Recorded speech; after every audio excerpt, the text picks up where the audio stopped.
Welcome to Taiwan Talks, covering the latest global news from a Taiwan perspective. I'm Albert Chiu. China's National Bureau of Statistics has revealed economic expansion percentages for the second quarter and the first half of 2023 at 6.3% and 5.5% respectively. Leading Japanese media outlets, including Nikkei Economics News, often use terms like weakening and deflation concerns, contributing to a pessimistic evaluation. In response to external scrutiny, the Politburo of the Chinese Communist Party (CCP) presented economic stimulus policies. Could these measures help stimulate the Chinese economy? Joining us today are Chen Ming-chi, Institute for National Defense and Security Research Chief, and Professor of Sociology at the National Tsing-Hua University, and Gary Ting, KYMCO Capital General Manager and a Managing Partner. Very warm welcome to all on the show. Yes, thanks too.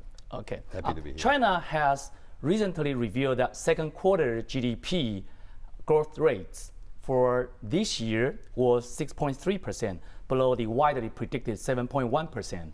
Analysts highlight that during the same period last year, the nation was under COVID-19 lockdowns, resulting in a challenging economic scenario. Contrasting this year's second quarter performance with the previous year might result in a higher growth rate, which could potentially not truly reflect the current economic conditions. Additionally, foreign investors have downgraded their 2023 growth outlook for China. So the first question goes to Gary. So how should we interpret China's GDP data? Is the situation as poor as claimed by others? Yeah, it is a very good question and very interesting. That actually, right now, there are a lot of economic terms in the whole world because the situation is very complicated. What I would say, actually, deflation makes Chinese people hesitate to consume and finally to make the Chinese economic growth rate go slower. But it's also, in the Western world, somebody will say it's kind of a stagnation. Stagnation means the low inflation and the low growth rate. So far, we know in the rest of the world, besides China, all is stagflation. That means a recession plus inflation. So right now, actually, yeah, it's right. In China, it's very mysterious. Not so many people understand what happened in China. But on my point of view, I think the COVID-19 lockdown is the major reason that make many people and the business, even policymakers, don't understand what will happen in the future. That means uncertainty right now in front of everybody's face. So no one are confident about the future of economy. That's the biggest problem. Okay, Ming-chi, so are terms like slowdowns, softening, and the deflation concerns applicable to the situation, the economic situation right now in China, as Gary suggested? Certainly. I think the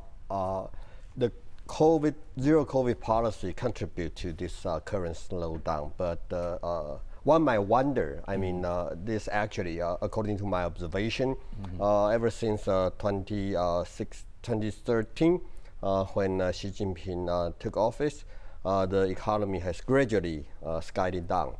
I think this is, this year's number is but a symptom of this slowdown. It's because of COVID, because of the COVID lockdown. So people sort of have lost confidence in the economy. So the number compared to last year's number, widely expect that will be above much higher than the 6.2 we have. I think this is a big problem. So even compared to last year, the growth rate this season is a little bit, we can call it, not particularly strong. Okay, and also the Chinese real estate market is also causing concern. The China Index Academy recently released June's real estate sales data. In first year, cities like Beijing and Shanghai, real estate transaction volume has declined by an average of 27% compared to the previous year. In Tier 2 cities like Wuhan, Nanjing, and so on, the average June sales area saw a drop of 8%, with the real estate industry contributing to about a quarter of China's GDP. What impact might the stumbling Chinese real estate market have on the economy, Gary? Yes, I think everybody understand real estate or property market is very major momentum for the Chinese economic growth, especially during the past 30 years. Everybody know if you buy a house in China, you will make a lot of money. But COVID-19 is the major reason to reveal the truth to everybody, especially investor. So right now, real estate or property is not anymore an investment product. Actually, it become to be a consuming product. That will be totally different. If you have ever visit China, especially first tier city or second tier city, is totally different. I know during the past 2 years, there is a price, but no volume. That means the Chinese people not anymore to buy the house. And even because of the uncertainty I have mentioned. So many people think, yeah, I need to hesitate. Maybe I don't need to take so huge debt to buy the house. Because right now, more than 50% of the saving is put in real estate or property. Is very weird and abnormal. Actually, in the Western world, especially in Taiwan, I think 20% of the saving in the property is okay, but in China, too huge. So right now, when the real estate slow down, especially 2 years ago, we know the Evergrande get some default crisis. Right now, Country Garden happened again. So that make everybody feel worry about the real estate development. If real estate happened something wrong, that will make everybody to feel worry about everything. Right. I mean, I agree with the description. However, pretty much like American dream is to own a house. For Chinese, a lot of Chinese, even in Taiwan, that many people's dream is to own a house. And it was the case, and that is why the housing price was, very expensive in the past in China. But why now is like this situation? Help us more. No, I mean, ownership is one thing, but also because that they don't have really that many instrument for investment. So house is also a target of speculation. People buying house take a large mortgage, expecting that the price will, just as Gary just mentioned, that the housing price will keep on rising. I think this is a dynamic of the. So once I think since a little bit different from Gary. I think the whole bubble sort of it's a slow motion burst, and it's policy driven. Xi Jinping doesn't like the overdevelopment of the real estate, the property market. So he sort of cracked down on the market and just have the a policy or the slogan called "the housing is to live in, not for speculation," but really destroy the whole momentum behind the housing market. And the housing market is also very important in the local government finance. A lot of the so-called the local government investment, the finance LGVF, actually LGF. Local government financial vehicle invest in this in the land price and the things like that. So it involves a lot of also in the real economy. For example, the steel, cement, a lot of things. So that is a broader than the government have expected. Right. I mean that's great. I mean, Gary, is that what President Xi Jinping originally expected? Because he want to suppress the housing price, but it looks to many that it's overkill, right? But I mean, what's his strategy? What's wrong with his strategy? Actually, I believe right now the policymaker of the Chinese government also struggle about this argument because the economic is too bad so far. So we can see the Beijing government just released some policy. They want to promote real estate again, but not easy. Just as I say, before COVID-19, everybody think, if I buy the house, I will make money. But right now, nobody makes sure if I put money in a house and use the leverage because I need to have the debt stress, right? And also, as Professor Chen mentioned, local government also has a financial problem right now. They don't have money. If they don't have money, yes, Beijing say you need to do that, but I don't have money. I don't want to take risk, especially after during the past 2 years, there is some of the corruption behavior to be taken. So many local government, to my understanding, is very hesitant to do anything about the Beijing government instruction. Okay. The reason Chinese stock markets also experience a downturn and uncertain economic prospects prompted about 200 million investors to exit. They are shifting to options like money markets, funds, insurance, and deposits. This exodus notably affected at A-share markets, as retail trading made up roughly 60% of China's stock market's volume last year. So what is your take on this? Perhaps, Gary, you go first. Yeah, let's take a history case in Taiwan. Around 1990s, actually, we have very good real estate market also. Right. But after 1990, we know our real estate market have some kind of a sluggish, right? Then we see our stock market in Taiwan have a very good performance because of the technology stocks go fly, right? So I think right now for the Chinese policymaker, they are also thinking, if I cannot promise the real estate or property can make our Chinese people make money, then the second option is stock market.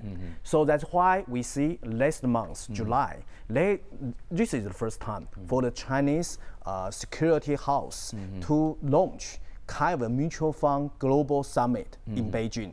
They want to tell the whole world, actually, Chinese market can be invested in the next 5 years. So I think right now everybody knows the saving rate in China is also very high. According to the World Bank, there are around 44% of GDP is put the money in the bank. Compared with the OECD's country is about 22%. Taiwan is also 20% around in the cash.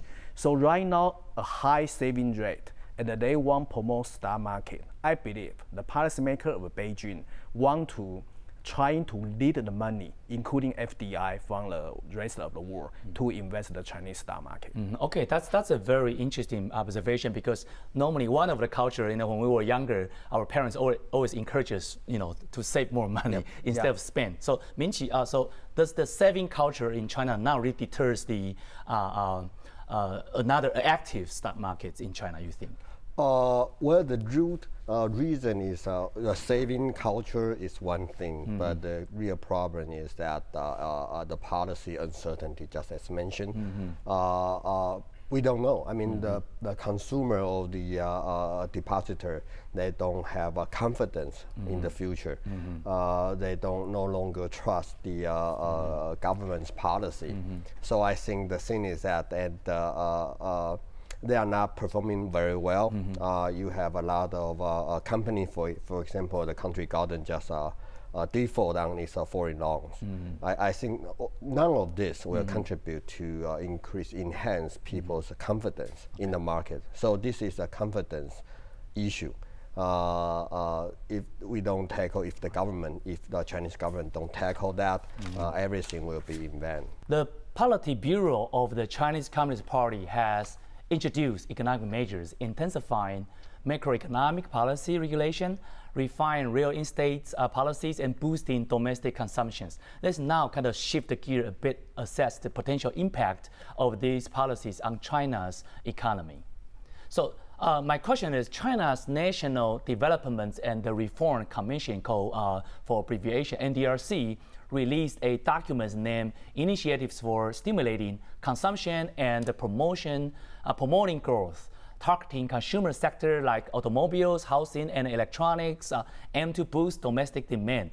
However, a Deutsche Welle DW report such as these actions address only surface problems. The effective solution demand financial investment and time to manifest. So do you guys agree with DW's report on this? Maybe Ming-chi goes first. I agree. I think the problem is that the market confidence and the overexpansion in the past So many commentators would say China is now in the liquidity trap.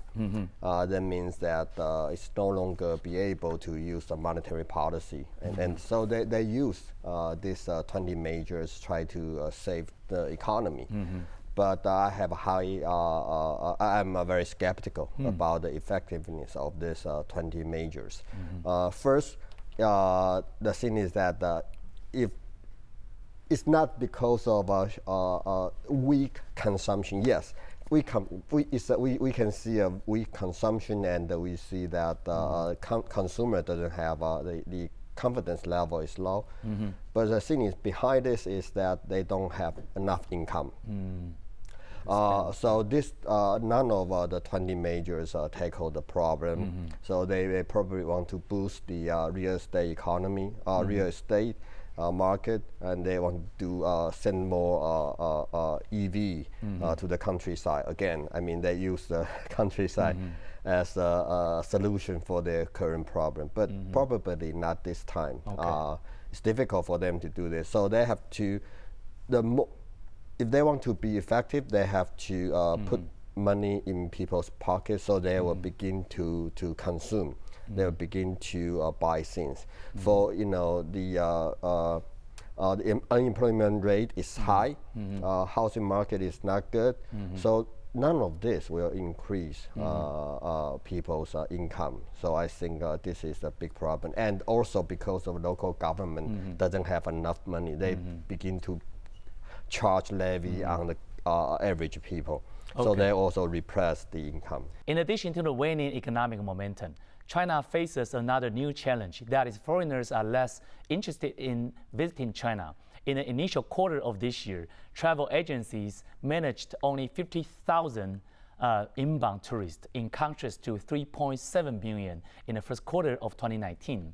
This decline in visitors could also decrease investment in China. Statistics show foreign direct investment in China slumped to just 4.9 billion in the April-June period.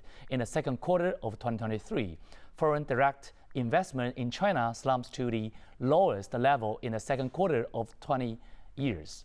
So what are your perspectives on the sluggish domestic demand in China and the capital flights? Yes, I just happened back from China last week.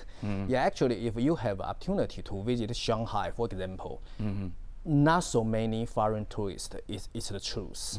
Right now, I believe the many tourists go to the Southeast Asia or India, but not just because of the business.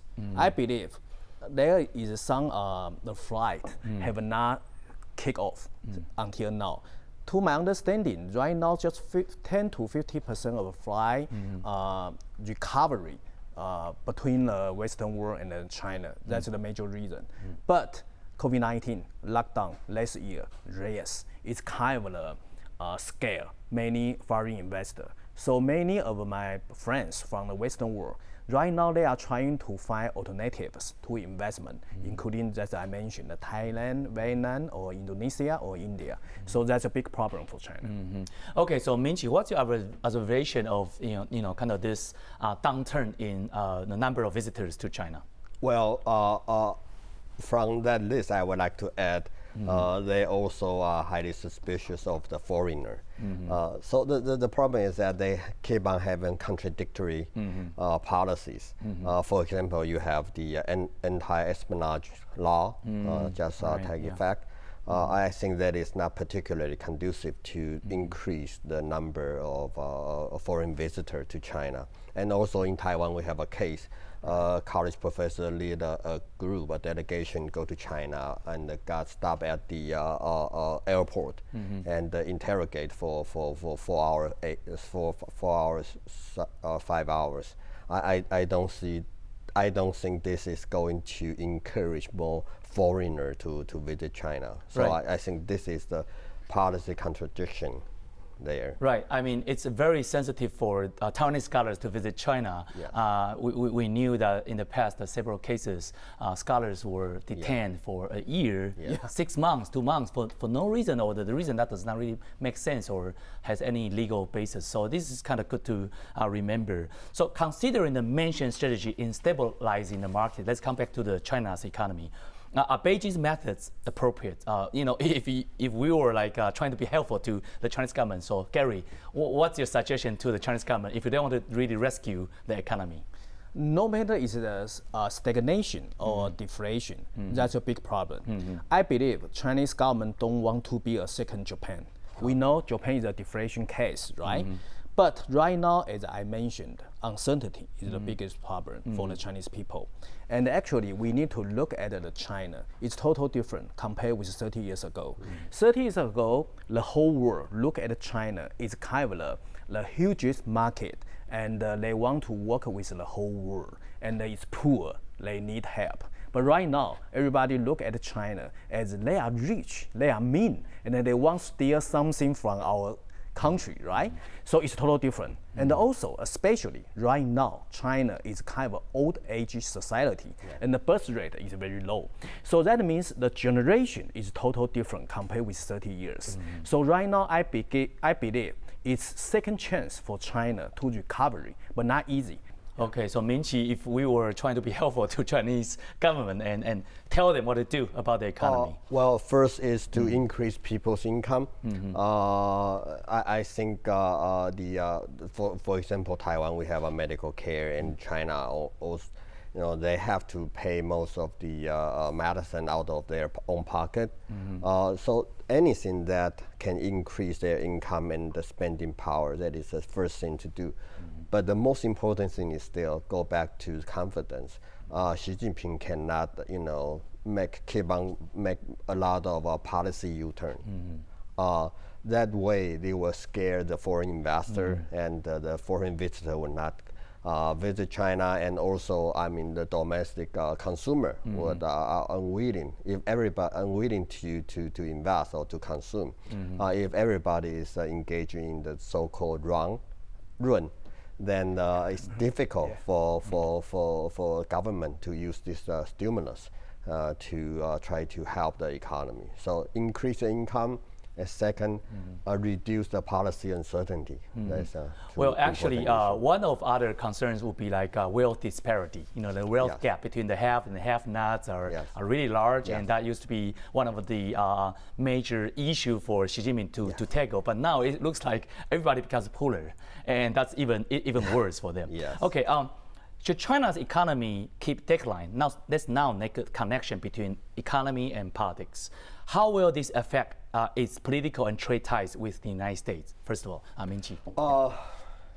Well, it's difficult. Although that I think both sides, especially U.S., have tried very hard to try not to escalate the current tension. But I think they still have to answer to their own people. So they have imposed more restriction on investing in a foreigner to the U.S. investor to invest in Chinese high tech. I think that will be very difficult for China to develop in this situation. Secondly, I think the slowing down Chinese economy slowed down very fast.